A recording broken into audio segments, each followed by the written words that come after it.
Hello, beautiful people. It's been a while. So I'm going to start this just by saying this is the third time I'm recording this. It has been a while, and I forgot to check my levels, which means that I just recorded something that you could barely hear. So that's fun. So hopefully it doesn't feel like I am re-recording everything. But yeah, this is just what, you sit in your room and you talk into the void. It's a blast. Why am I still doing this? The answer is over about 2 weeks ago, 4 or 5 of my friends just reached out kind of randomly and said, hey, I'm really getting a lot out of your podcast, so I hope you pick it up again. And they gave specific examples. They're like, hey, that thing about personal responsibility, I completely agree with you. There is no party of personal responsibility right now. And as I was thinking about it, it's like I've got like maybe 10 people who listen to this, but it's fun and people get something from it, and it's still cheaper than therapy and better than social media. And my wife still doesn't have to listen to me rant quite as much because I can do it here. So I think I'm going to keep going. I wasn't sure if I would after the move. It was a fun run, and I've decided I enjoy it. So I might keep it up for a while. So that's number one. A couple of other quick updates. Number two, I had actually in the last 7 days, a few of my friends reached out and said, so you keep talking about how you're pro-capitalism. Can you tell me why that is? I just, you seem like a thoughtful guy, but how can you believe in capitalism? And it makes me chuckle because I am very much pro-capitalism. I'm a big fan. And so I am going to have, I'm kind of basing it off of Milton Friedman's Free to Choose series, where he has, 30-minute lecture and 30-minute Q&A. I'm probably going to do it in Zoom. I'm going to talk about economic freedom and why I think it is important in entrepreneurship and innovation and free markets and capitalism and all of that stuff. And so my goal is to have that ready in about a month. So if you are interested, and by the way, it is more intellectually honest for me and a lot more fun if I have people who agree with me, but I also have some Marxists and some Keynesians and some people who I don't think I would agree with on a lot of stuff. That's a lot more beneficial. So if you are a member of Democratic Socialists of America, I want you there. I would love to hear your take. I would love to hear what you view all of this as. I think it'll be a lot of fun and it'll be really interesting. Number 3, we're in Idaho. It's great. Every sunset is gorgeous. Our neighbors are really kind. The first day that we got here, we were moving in and we had hired some college students to help us move. And by the end of the night, we probably had 6 other families who showed up. They were like, well, we saw them moving then, so we're just going to help out. It's like, this is amazing. Who does it? And they were all wearing masks, which was even better. It was like super nice. It just made me really happy. I joked when I found out that I was moving that the one time I'd come to Idaho, I just felt like everybody was, living in a Chick-fil-A. Like everybody's just really nice all the time. And that is very true. We actually went on a picnic up to the temple here on today's Sunday. We try and do that on Sundays. So we go up to the temple and, there's tons of families walking around. Part of it's because there's nothing to do during COVID. So there's not a whole lot, it's good to get out of the house. But all these cute families and, moms and dads are holding hands, walking down the street. And you just don't see that in Maryland because it's, it's freeways and it's more urban. It's just a very different feel. So, my wife and I are just sitting there like, this is cool. This is just kind of adorable and cute. But the thing that struck me was they all waved at me. It was really weird. I was like, there's all these families walking. What's going on? And I think I got like 4 or 5 different people just to wave. And I'm like, I don't know you. This is really weird. Okay, I'll wave back, whatever. It's like living in an episode of Daniel Tiger. It's not Chick-fil-A. It's Daniel Tiger. And the reason why I say that is because people just do the nice thing all the time. The night that we got here, the night after the moving, when that happened, those neighbors, some of our neighbors were there and they helped us move in. And then the next morning, she came over and she said, I've been so worried about this all night. You don't have any food. You don't have anything to eat on. Here's some plastic cups and some plastic plates. And here's some bacon and some eggs. And here's something to cook it in. And here's everything that you need. Do you need anything else? And I said, can I have some soap so I can wash this and get it back to you? She said, oh, I can't believe I forgot. Yeah, let me go get it for you. I mean, just really nice people. It's been awesome. And I don't want to be too trite, but it is more honest to say I don't feel lucky. I don't just feel lucky. I feel blessed. Our kids have a yard and they are thriving. And we just knew that having a big yard wasn't something that would be possible in Maryland, not in the way that our family is set up. And so, this is a podcast with 10 of my friends. And I hope it's okay to give a bit of a personal update. We're loving it out here. Life is still life. We still have, the normal ups and downs, but we are missing our Maryland family incredibly.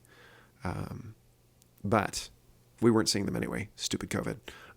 So that's the first thing. But the second thing is, we're just really grateful. We feel like this is the right thing. And, that's where we are on that. So I want to talk today about Andrew Breitbart. I'm going to try and keep it short. The last two times I recorded this, I'm super irritated they didn't work because then I have to do it again. But the last two times they got to 40 minutes, and this is supposed to be a 5 to 10 minute podcast. It's not going to be 10 minutes. I'm aiming for 20. I probably won't make it because there's a lot to talk about here. So what I am going to talk about, though, is a way of viewing the world that I think really sheds some light on the place that we found ourselves in. If you've noticed that everything is now politicized and you're wondering why, like what happened? Is it just the gradual onslaught of democracy where, the god of politics overtakes all else? Well, I think that's part of it. I think most democracies probably tend that way. But I think there's something deeper here. I think there's something bigger going on. And I hope that I can talk about it in a way that is useful. So with that, let's get to today's topic, which is we're living in Andrew Breitbart's world. All right, so I am going to go to, where is it? An article that I read. Here we go. So Andrew Breitbart is interesting to me. I didn't know a lot about him. And I've heard the term cultural Marxism before. Cultural Marxism is quite the rabbit hole. If you ever want to go through a real black hole in the internet, go study cultural Marxism. And to be clear, his history is not very good. At least that's what all the other people on the internet say, and so I'm willing to believe them. I kind of went down this black hole myself. I read several articles, including this one, Politics is Downstream from Culture Part 2, Cultural Marxism, or From Hegel to Obama. The Hedgehog Review is really interesting, and they had a couple of really good pieces on this.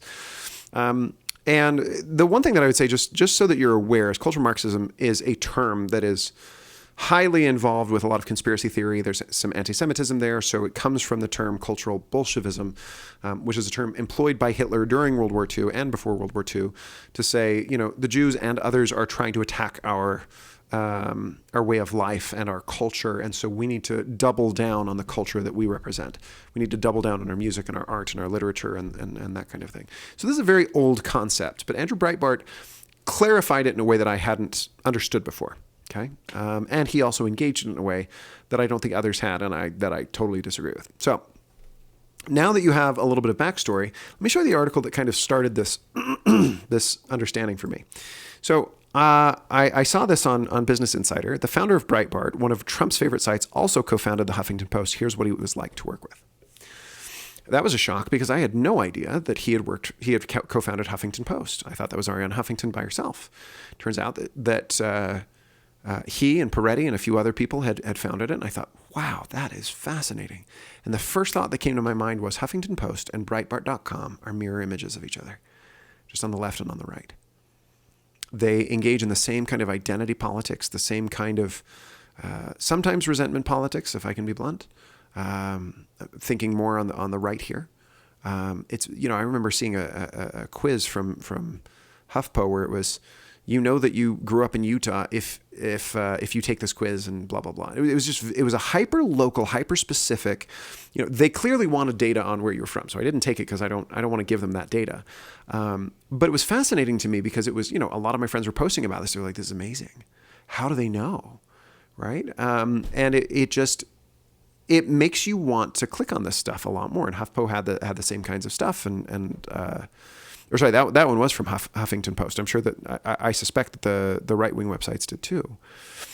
Anyway, so I want to talk about one of Andrew Breitbart's favorite phrases before we get into this too far. This is an image of Steve Bannon. So Breitbart founds Breitbart.com, and then it's taken over by Steve Bannon, who then later becomes actually before we go too far into this, why don't I talk about Steve Bannon real quick?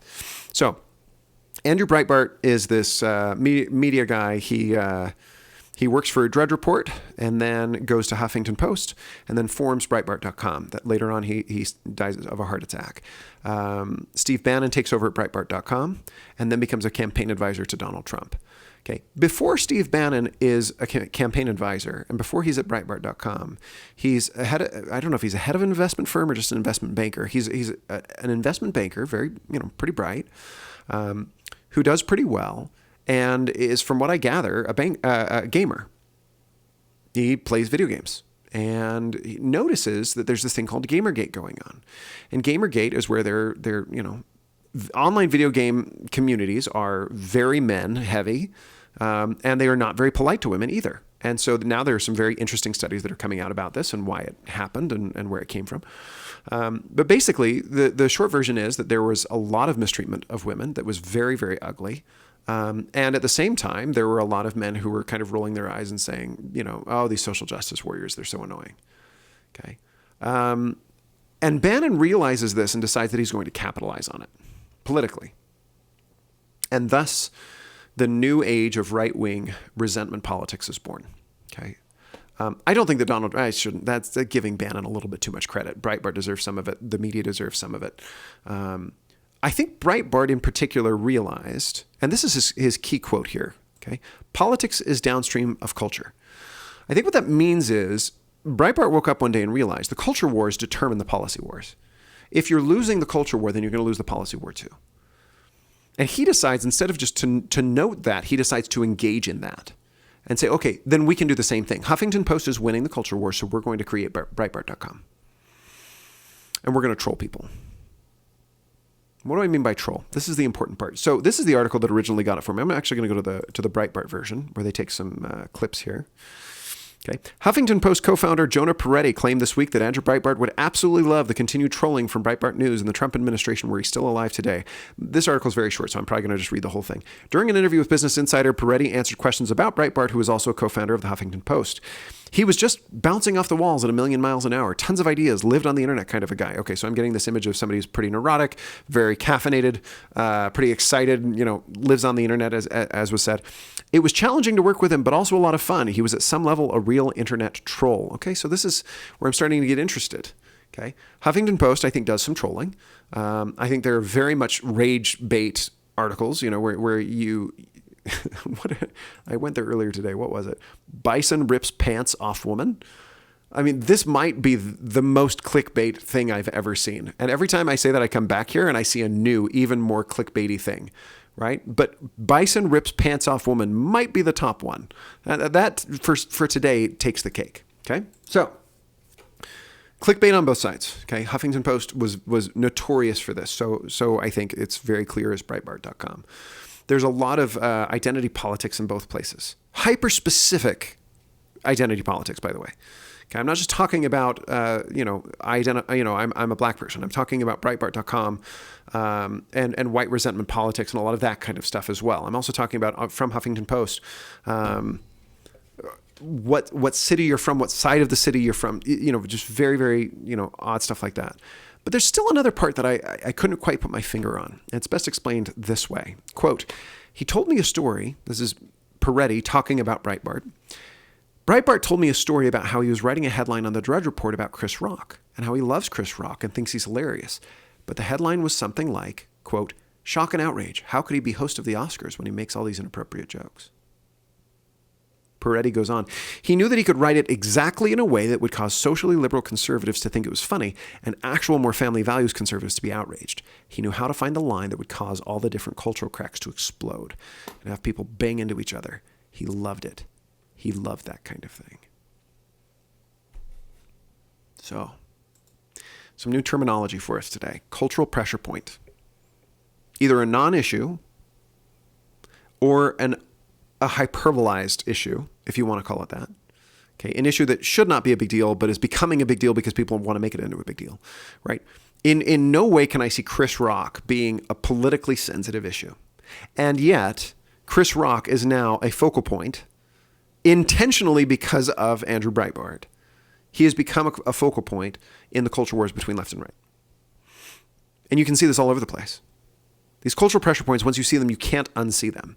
They are Anthony Fauci, who, depending on who you talk to, is a fascist who's trying to control every single thing that's going on in your life, or who died twice in the Revolutionary War and 3 times in the Civil War to protect your rights and to defend against evil and fascism and Hitler. right? Like, it just doesn't make any sense anymore. A friend of mine posted recently that Anthony Fauci had said that everybody has to wear swimming goggles. I said, what are you talking about? He said, yeah, no, I saw it on a thing. So I looked it up.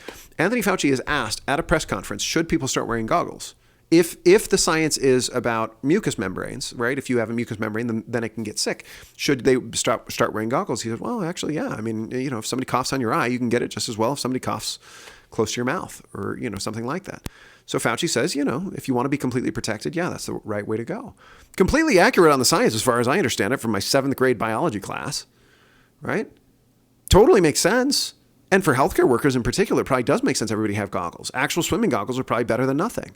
Probably not going to be very comfortable, but it'll keep you safe. Okay. But now you take that and somebody is online saying, oh, Anthony Fauci wants us to wear swimming goggles. It's so stupid. Okay. Let me actually go to HuffPo because they put it perfectly. Look right here. COVID-19 has taken a political tone like nothing I've ever seen, warns Dr. Fauci. But I agree, but I'm going to take it a step further. Everything has taken a political tone like nothing we've ever seen. And it's because of 3 groups of people who are all a little bit guilty. Well, some are really guilty, okay, that are all doing this for very specific reasons. The first example are the politicos who dress it up as journalism. And to be clear, there are people like this on both sides. I'm not saying that it is equal on both sides. I'm just trying to say that this is a common problem on both sides. The politics of resentment has now hit full steam on the right in a way that is very, very depressing to me. Okay? There have always been elements of it on the left by people that I consider to be acting not in good faith. Okay, if somebody is saying, look, there are downtrodden people, we need to look out for them, that's not politics of resentment. That's just compassion, and I can respect that. I'm talking about people who know what they are doing, and they're doing it very intentionally to cause problems. Okay? So I see stuff like Steve Bannon, I see stuff like Andrew Breitbart, I see people like Donald Trump who are intentionally doing this because they have a political win in it. Number 2, you have the media. The media just want clicks. They want eyeballs. They want, clickbait, rage bait. They just want people to eat. The best thing in the world is to come up with something that's just ridiculous and offensive, because then you still drive traffic and then you become the conversation. Breitbart, what did Breitbart have? They had something today that was, half of their, let's just go back to it real quick. Look at their trending line. Phony Kamala, cheat by mail, Dem City crime wave, Robert Trump, China virus, and Masters of the Universe. China virus. They're still on that from months ago. This is why I don't even look at Breitbart, right? Now, I do still look at HuffPo because they show me what the left is talking about. And I have a good friend who was a reporter there, fabulous journalist. So I'm not saying that everybody at Breitbart is evil. I'm not saying everybody at HuffPo is evil. Okay? What I am saying is the incentives are super skewed. This is a problem. Okay? The third group of people is bad actors. Okay? And I think for brevity, I'm going to talk about them another day. Okay? What do I mean by a bad actor? And we'll take care of that later. Let me just mention this one issue. Once you start to see this, you can't stop seeing this. I remember seeing stuff like this when, a number of years ago, there was this question about trans bathrooms.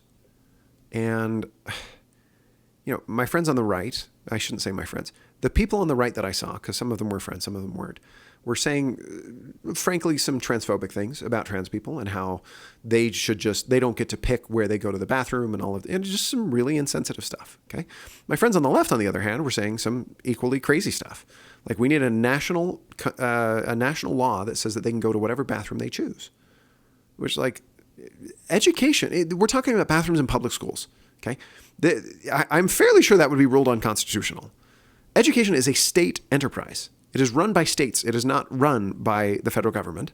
I don't think it ought to be, right? Just both sides are just not thinking about this. And the more obvious answer to me is, you should trust your local school administrators. If they can't help a child who is different in a specific way feel welcomed in their school, then they are not fit to be a school administrator.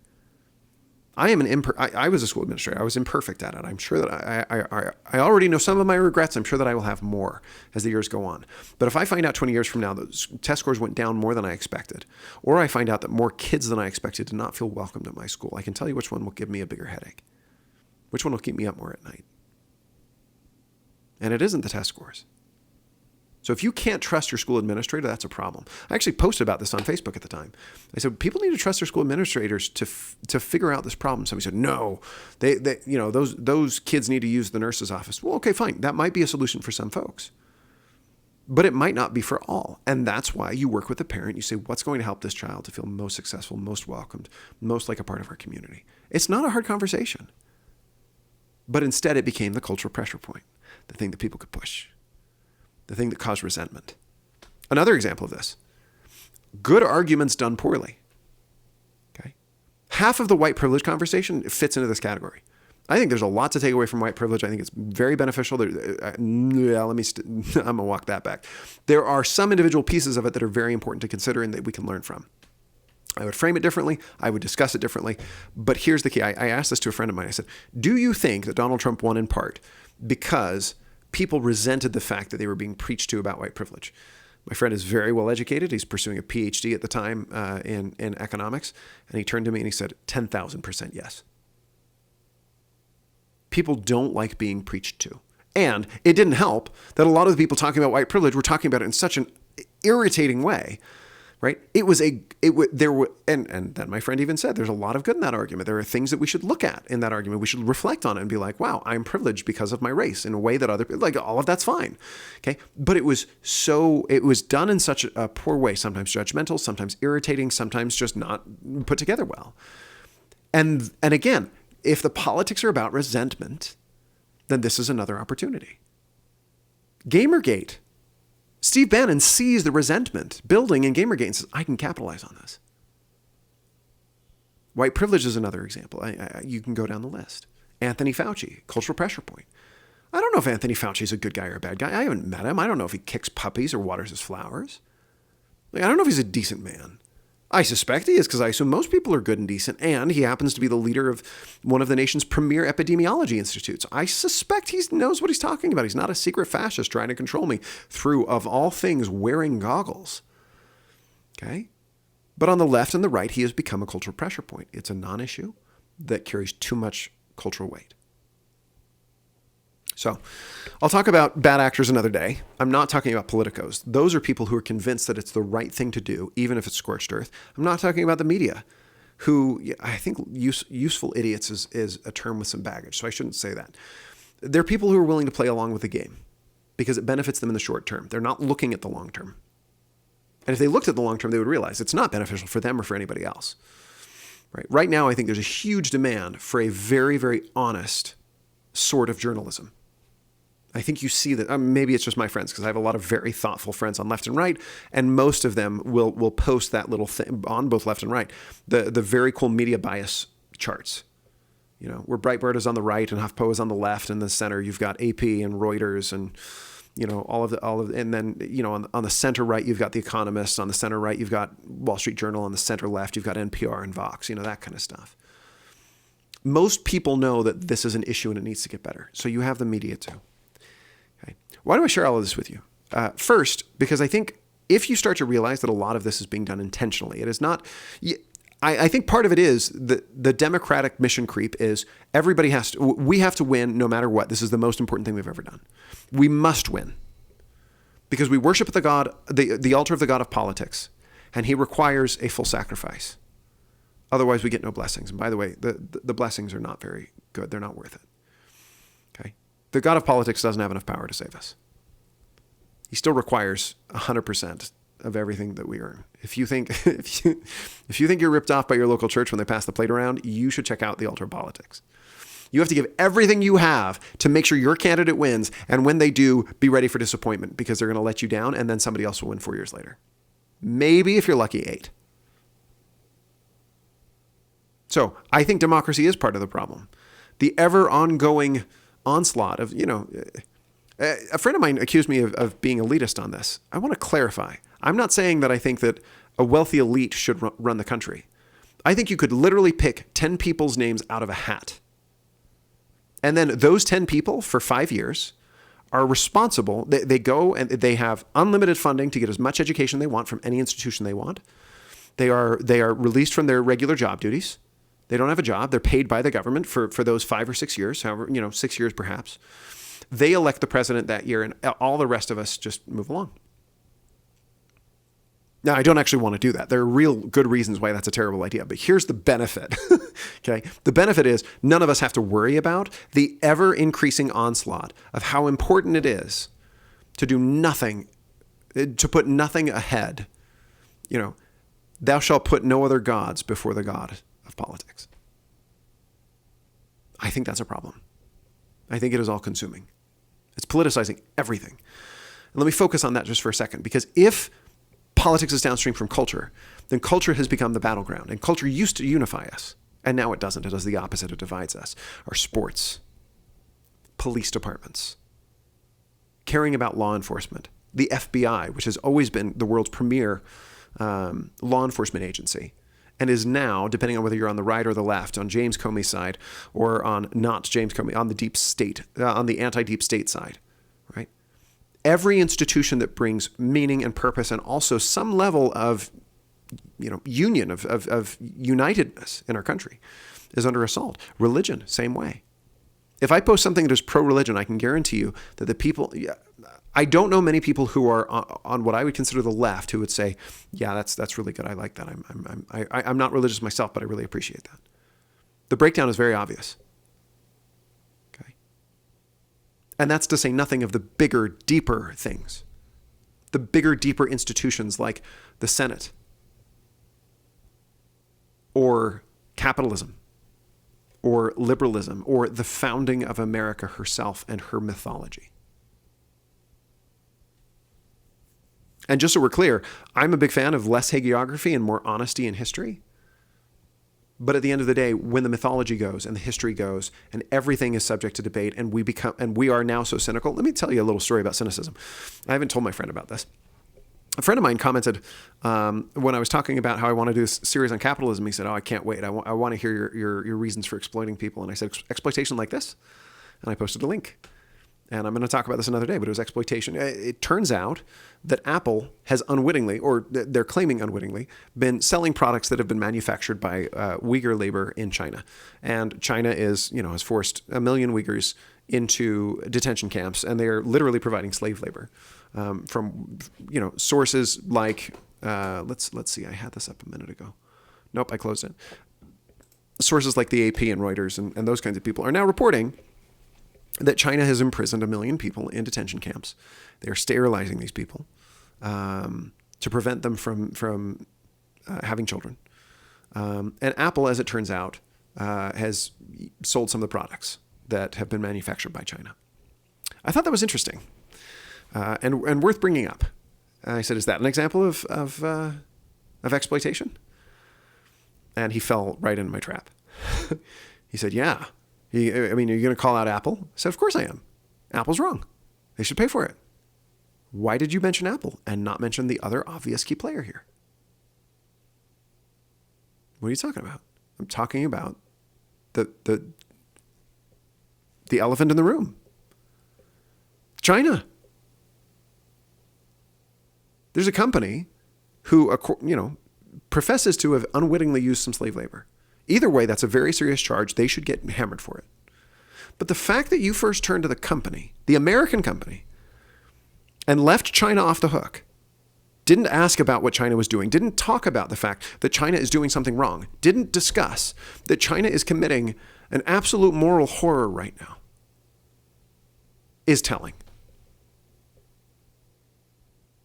I can't remember why I got on that. Oh, because we're cynical. Yeah, we're super cynical about America, not other countries. Well, I don't know. Maybe those detention centers are really nice. Wrong answer, guys. Okay. China is doing the wrong thing.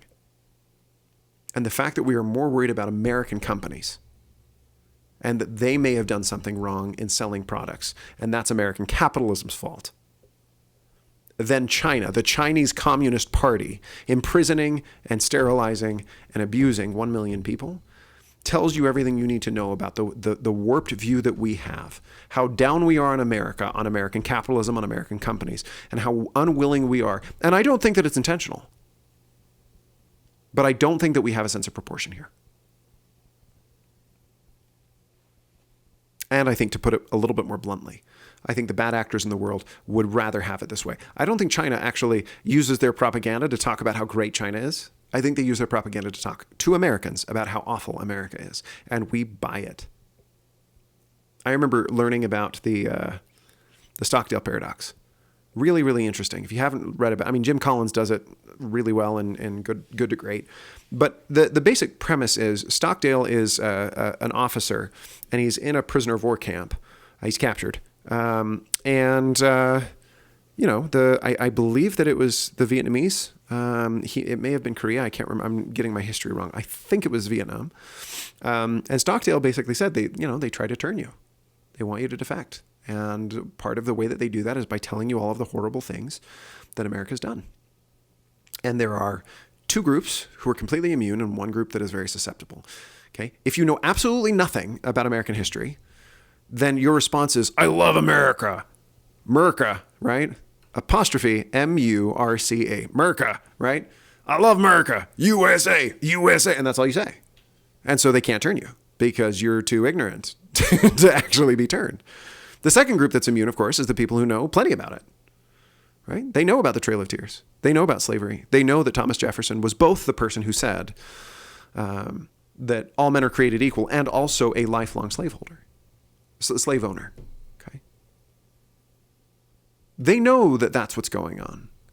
And so that they've already contextualized this and they've already made peace with it or come to terms with it in some way. They've said, I understand that this is a problem, but I still also understand that America today is something I'm willing to fight for. Okay? It was the people in the middle of those two that were very easy to turn. Because they knew enough, they knew a little bit, but everything else felt like they had been betrayed. So when the guards would tell them about all of the terrible things that America had done, they would say, well, I knew a little bit about this, but I didn't realize it was so bad. My proposition here is pretty simple, and that is that we are now seeing the things that would be told to us in a prisoner of war camp. And we're eating it up because it's on social media. And to be clear, the answer to these things about how America is imperfect is not to reject them. It's not to say, America's great. It's not to go, USA, USA. It's to engage fully with the criticism and say, if there's anything in this that I can do to improve, then I will do it. If America is imperfect, it is my duty to make her better. So we've talked a little bit about trolling, what trolling looks like, and how you write a headline that is just the perfect way to divide people. Let me tell you about anti-trolling. There's this great phrase by Jon Stewart. Let me see if I can find it real quick. I hope I can. Oh, here it is. I hope it's accurate. I haven't actually found it yet. Okay. Oh, yeah, there's all sorts of stuff here. Let's see. Let me pick this one. Here we go. That way you can see it. I wonder if I can zoom. Yeah, see, but now I have no idea. See, I shouldn't have clicked that. Why would I do that? That was dumb. How do I just make it bigger so you can see? Whoop. Well, that works. Here we go. You can truly grieve for every officer who's been lost in the line of duty in this country and still be troubled by cases of police overreach. Those two ideas are not mutually exclusive. You can have great regard for law enforcement and still want them to be held to high standards. The image that I have of Jon Stewart in my mind is him in a T-shirt. It's a fireman's T-shirt. I believe that it was somebody who, it was the T-shirt that he wore regarding 9/11 first responders. And I'm sure, as many of you know, he did a lot of work to make sure that they were compensated, that the people who did everything they could to protect us on 9/11 were taken good care of. I think that was a moral battle for him. Every time I saw him talk about it, it was quite emotional. I think he means what he says, and he really does respect law enforcement and first responders. Trolling is when you divide people on a topic. Anti-trolling is when you unite people on a topic. Okay? And that doesn't mean that you can't bring up hard things. I'm going to talk a little bit more about George Floyd when I talk about bad actors, not because George Floyd was, just so that I'm clear. I'm talking about China and Russia and Iran. Okay. But I want to be really clear. There are trolls out there who are trying to use these things to divide us when the simplest answer in the world. I mean, I tell my kids this all the time. No one I've ever met likes getting in trouble. But when you get in trouble, you have two options. You can get angry and frustrated and yell and say, it's not my fault. Or you can take responsibility and be better off much faster. And also in the process, become a better person. So you can be happier faster, but you can also become a better person through that. Right? Tonight, I can't even remember what he did. My son did something. He was super upset. He said, I'm angry. I'm never going to do what you want again. I said, okay, that's fine. Are you sad right now? He said, no, I'm just angry. I said, well, do you want to be happy or do you want to be angry? Because if you want to be happy, you can try to fix it. And we've had this conversation enough times that he said, yeah, I want to fix it. He immediately apologized and said he wouldn't do it again. The answer to the critiques of America is not to become defensive and to say, well, it's not my fault, and I can't believe you would say that. And oh my gosh, it's so wrong. And that's just China trying to say that, which, by the way, I totally agree with. We're going to talk about that. It doesn't matter who it's coming from. It doesn't matter if they're arguing in good faith. If there's something we can do to help people not to be killed by police, we should do it. Period. End of story. We open ourselves to the criticism. We listen to it. We do the best that we can. The fundamental reality of civility is listening to people, even if we disagree with their motives, to see if there's anything of value in it. So I hope that I have said something of use today. I hope you've heard something in what I've said that's useful. And frankly, I think you will see a lot more of what I'm talking about with cultural pressure points. I don't think it's going away. I don't think politics of resentment is going away. And I will come back. I cut it out for time and then I ended up talking so long anyway. So hopefully I'll remember to come back and talk about bad actors and the people who are just trying to sow chaos just to sow chaos. But for now, I hope that something that I've said has been useful. And with that, Radical Civility is written, produced, and edited by Benjamin Piccini. Ooh, and I need to say this because I have a new job now. It is still just a bunch of my opinions. It is not reflective of those of my employer, past, future, present, or anything else. I think those are the only three categories. And it is not reflective of my family or my faith or hopefully myself when I'm older and wiser. Nothing would bring me more joy than to find out that I, in 20 years, look back on this and go, man, I was stupid, but I'm smarter now. Thanks for listening. Go make the world a better place. Talk to you later. Bye.